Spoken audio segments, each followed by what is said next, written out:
Bonjour, je suis Alan Rich, bienvenue sur tvjesuschrist.com à l'émission C'est dans la Bible. Nous sommes dans la dernière émission de la série concernant la conversion et la repentance. Donc là, nous parlons de la repentance et la semaine prochaine, cela va nous amener, cette conclusion aujourd'hui, à recevoir l'Esprit de Dieu. Si vous avez manqué les émissions précédentes, vous pouvez aller sur les archives de l'émission C'est dans la Bible pour bien comprendre le contexte et l'évolution de ce message. C'est très important de voir toutes ces émissions.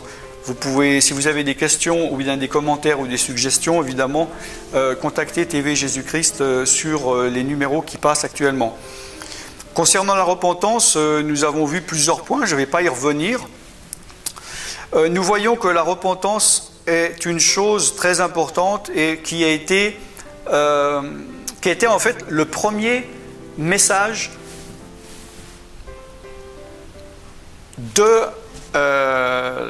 du Nouveau Testament. On voit par exemple dans Luc 3.3, Jean-Baptiste, qui est dit, il alla dans tout le pays des environs du Jourdain, prêchant quoi ? Le baptême de repentance pour la rémission des péchés. Donc nous voyons que le baptême que Jean faisait était le baptême, évidemment on dit, et c'est le cas, qu'il s'agit du baptême d'eau. Il plongeait les corps dans l'eau, mais ce n'est pas cet acte extérieur qui purifie l'âme ou l'esprit. C'est symbolique. C'est un acte que nous devons faire pour obéir, car c'est ce que Jésus nous a demandé de faire. Mais là, on parle souvent du baptême d'eau. Si on dit, est-ce que tu as été baptisé? On va dire, tu parles de quoi? Du baptême d'eau ou du baptême du Saint-Esprit? C'est un peu les deux seuls baptêmes, ou les termes qu'on utilise ou qu'on connaît. Et là, nous voyons qu'il est dit que il prêchait pas le baptême d'eau, mais le baptême de repentance. Et ceux qui se repentaient se faisaient baptiser d'eau. Donc il y avait d'abord le principe de repentance. Maintenant, malheureusement, dans l'Église moderne de la fin des temps, nous sommes un peu dans la conversion superficielle de faire des chrétiens à la chaîne. Et on va vite te dire, maintenant tu es membre, ok, il faut que tu fasses baptiser, c'est quoi? Que tu ailles dans l'eau pour être d'accord de suivre Jésus. Ah bon, d'accord, je vais le faire alors. C'est le baptême de repentance. S'il n'y a pas de repentance profonde, à quoi sert de plonger son corps dans l'eau? Si c'est pour après dire je n'avais pas vraiment compris ce que je faisais. Et ce baptême de repentance, il est là pourquoi?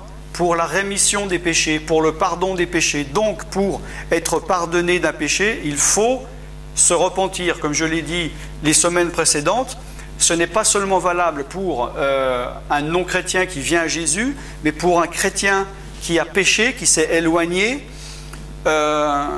pour être pardonné et justifié de son péché, il faut se repentir. Et il faut suivre les 4 étapes que j'ai parlé les semaines précédentes. Donc il y a eu Jean-Baptiste qui a prêché le baptême de repentance. Et une chose très intéressante, vraiment un jour l'Esprit de Dieu m'a montré ça, ça paraît tellement évident, mais j'ai peut-être vu ça 30 ans après ma conversion. Ça m'a frappé, comme souvent les choses avec l'Esprit de Dieu dans la Bible, il y a des choses qui sont là sous notre nez et qu'on ne fait pas attention. Dans Matthieu 4, 17, nous voyons Jésus, après son baptême d'eau, évidemment, lui, il n'a pas besoin de se repentir vu qu'il n'a pas péché. Même Jean a dit, mais c'est moi qui devrais me faire baptiser. Et Jésus, il n'a pas dit, oui, mais moi je dois me repentir ou j'ai des péchés, mais il a dit, il faut le faire pour le faire, pour respecter les choses. À partir de là, quand Jésus a été baptisé d'eau et que l'Esprit de Dieu est venu sur lui, comme une colombe, Jésus commença à prêcher et à dire quoi? Venez, le royaume de Dieu est arrivé? Non. Quel est le premier mot de Jésus-Christ dans la première alliance, dans le premier livre de la première alliance, repentez-vous, car le royaume des cieux est proche. C'est le premier mot que nous voyons dire dans le Nouveau Testament de Jésus. Il part et il dit repentez-vous. C'est là où nous voyons l'importance de la repentance, qui est tellement négligée actuellement dans l'Église moderne. Et il a dit aussi, Jésus, dans Luc 15, verset 7, « Il y aura plus de joie dans le ciel pour un seul pécheur qui se repent que pour 99 justes qui n'ont pas besoin de repentance. » Si tu crois que tu es juste, tu n'as pas besoin de repentance. Mais si tu crois que tu es juste, il faudrait peut-être venir humblement devant Dieu et demander à Dieu si tu n'as pas besoin de révélation sur toi-même ou sur ta condition. Et nous voyons aussi les disciples, dans Marc 6, 12, ils partirent et prêchèrent quoi? La repentance. On dit souvent, on fait abstraction de ce mot, mais là nous voyons Jean-Baptiste, Jésus-Christ, les disciples, qui prêchaient le baptême de repentance ou qui prêchaient la repentance. C'est une chose donc très importante et c'est la base.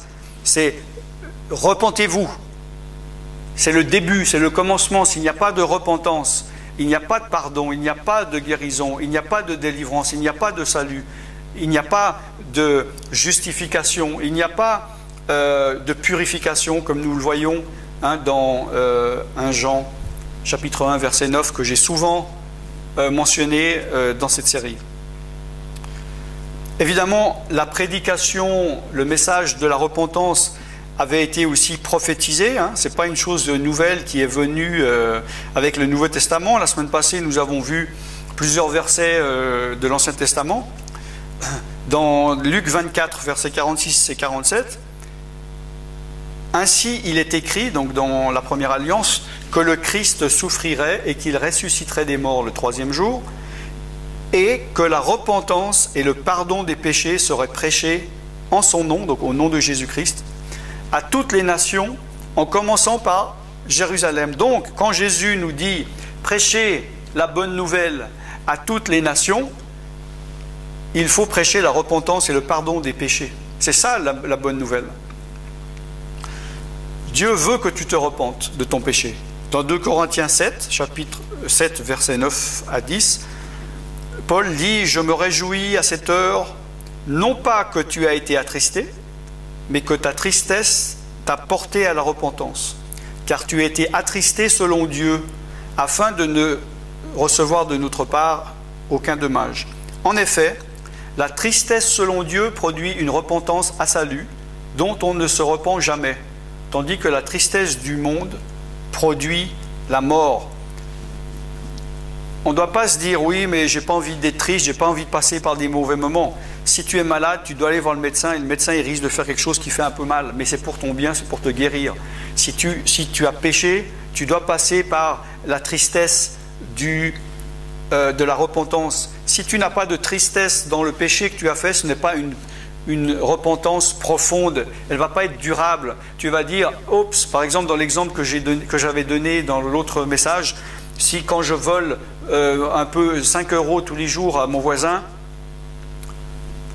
et que je n'ai pas une repentance profonde, je vais dire, oups, oui, je suis triste de le voler, je vais arrêter 2-3 jours et après je vais recommencer, parce que ce n'était pas une repentance profonde. Amen.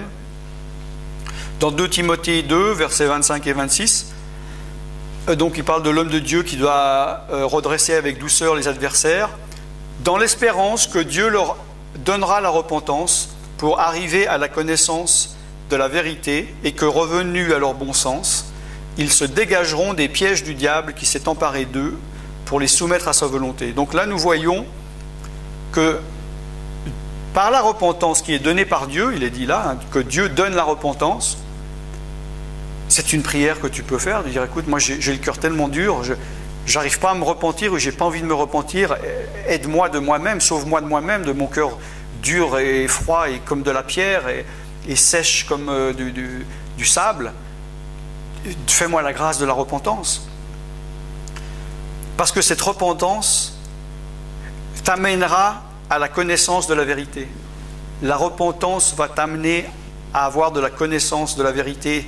Et connaître la vérité, c'est la liberté. Et le fait de te repentir, en arrivant à la connaissance de la vérité, tu vas revenir à ton bon sens et tu arriveras à te dégager des pièges du diable, hein, qui s'est emparé de toi. Parce que le diable, il t'a attrapé pour te soumettre à sa volonté, et tu es dans des pièges, tu es englué dans des péchés, et tu n'arrives pas à t'en dégager. Pour t'en dégager, tu dois commencer par la repentance, pour arriver à la connaissance, pour savoir comment arriver à te dégager de ce piège du diable, hein, et ne plus faire la volonté du diable, mais commencer à faire la volonté de Dieu. Amen. Dans Romains chapitre 2, verset 4, « Méprises-tu les richesses de sa bonté, de sa patience, de Dieu donc, ne reconnaissant pas que la bonté de Dieu te pousse à la repentance ?» La bonté de Dieu devrait te pousser à la repentance et non pas profiter de la bonté de Dieu. Amen. Dieu veut que nous parvenions tous à la repentance.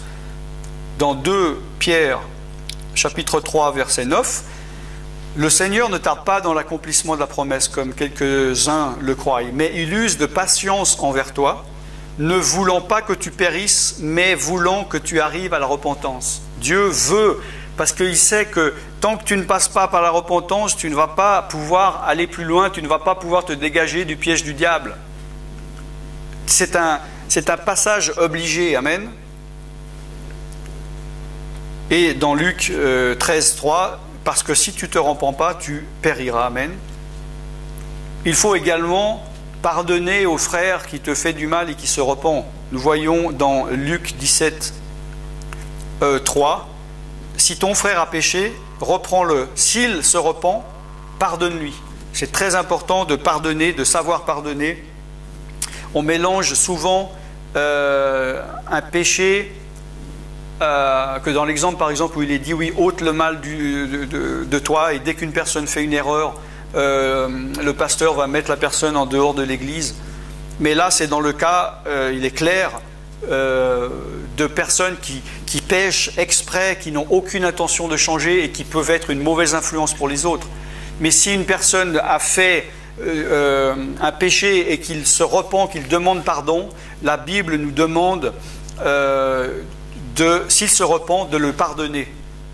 Hein, il faut que tu ailles de la grâce envers ton frère. Comment veux-tu que Dieu vivre la grâce de Dieu pour ta vie si toi tu n'arrives pas à avoir de la grâce et du pardon pour ton frère qui t'a offensé?